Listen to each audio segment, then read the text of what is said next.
Ya, Assalamualaikum warahmatullahi wabarakatuh. Selamat pagi semuanya. Semoga semuanya dalam keadaan sehat walafiat, tidak kurang suatu apapun. Dan semoga kita lekas dapat bertemu lagi di dalam ruangan kelas. Oke, kemarin masih ingat terkait dengan pelajaran kekuasaan negara? Ya, apa sih kekuasaan? Ayo, ada yang masih ingat nggak kemarin? Kekuasaan adalah kemampuan seseorang untuk mempengaruhi orang lain. Nah, itu ya kemarin terkait dengan kekuasaan. Nah, sekarang kita akan masuki subbab berikutnya, yaitu terkait dengan kedudukan dan fungsi Kementerian Negara Republik Indonesia dan lembaga pemerintahan yang non kementerian. Pasti pernah dengar kan ya, ada menteri, misalnya ada menteri perekonomian, misalnya ada menteri kehutanan dan seterusnya. Oke.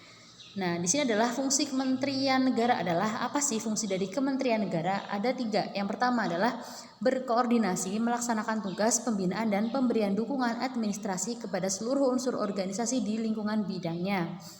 Yang kedua, pengelolaan barang milik atau kekayaan negara yang menjadi tanggung jawab bidangnya. Yang ketiga, pengawasan atas pelaksanaan tugas di lingkungan bidangnya. Oke, jadi masing-masing kementerian nanti akan mengurusi urusannya masing-masing ya, terkait dengan apa sih yang menjadi tujuan dan tugas utama dari tiap-tiap kementerian. Berikutnya adalah tugas Kementerian Negara Republik Indonesia yang diatur di dalam pasal 17 Undang-Undang Dasar 1945. Oke, tugasnya adalah yang pertama, Presiden dibantu oleh menteri-menteri negara. Masih ingat ya, bahwasanya pembantu Presiden adalah para menteri-menterinya. Yang kedua adalah menteri-menteri itu diangkat dan diberhentikan oleh Presiden. Jadi yang berhak untuk mengangkat para menteri adalah Presiden. Yang ketiga, setiap menteri membidangi urusan tertentu dalam pemerintahan. Misalnya ada yang membidangi urusan tentang hukum, ada yang membidangi tentang urusan keuangan, ada yang membidangi tentang urusan pendidikan, sosial, budaya, dan seterusnya.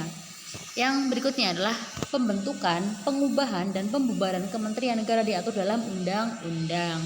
Jadi tidak asal dibubarkan, diubah, dan dibentuk, melainkan ada aturannya yang tertera di dalam undang-undang. Oke, berikutnya adalah Undang-Undang Nomor 39 Tahun 2008 tentang Kementerian Negara. Kementerian ini mempunyai tugas dan bertanggung jawab kepada Presiden dalam penyelenggaraan pemerintahan negara.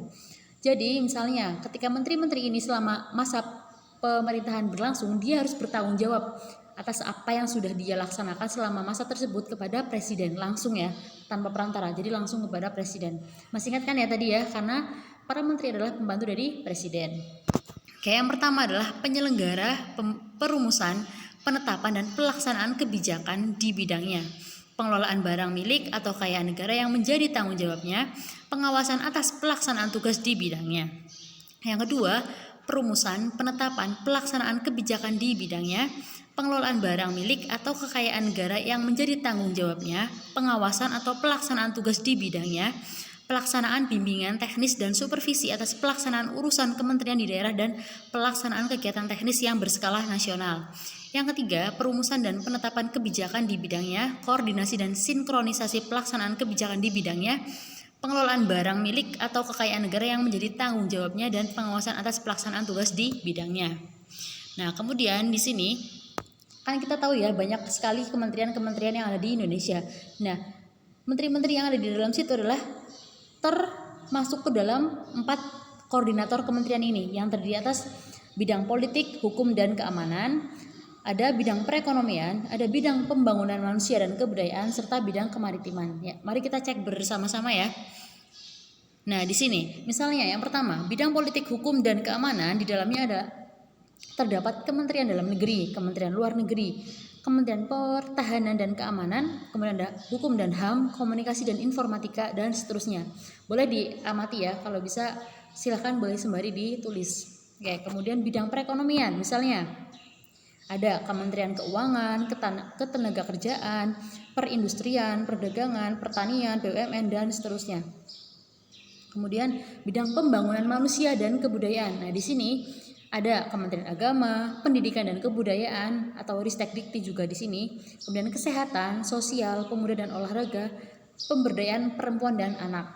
Oke, kemudian yang terakhir adalah bidang kemaritiman atau kelautan ya. Di sini terdapat Kementerian Energi dan Sumber Daya Mineral, Perhubungan, Kementerian Perhubungan, kemudian Kelautan dan Perikanan, pariwisata dan ekonomi kreatif, lingkungan hidup dan kehutanan, pekerjaan umum dan perumahan rakyat. Oke, next berikutnya.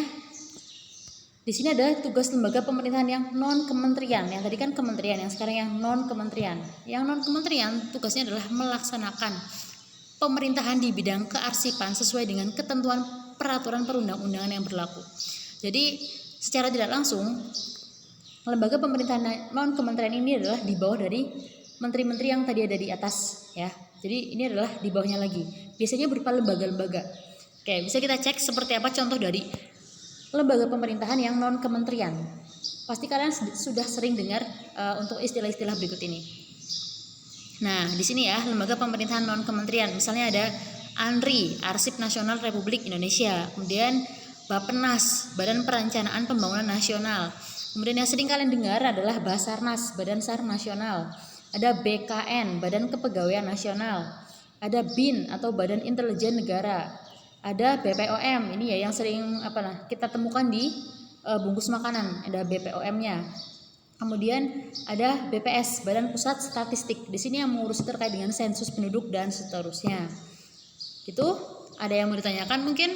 Sampai di sini dulu untuk pertemuan kita di pekan ini. Semoga apa yang sudah disampaikan bisa kita simpan dalam ingatan dan juga bisa kita menambah pengetahuan yang harus kita dapatkan untuk hari ini. Oke, sekian untuk hari ini. Terima kasih. Jika ada pertanyaan boleh disampaikan. Sekian dari saya. Wassalamualaikum warahmatullahi wabarakatuh.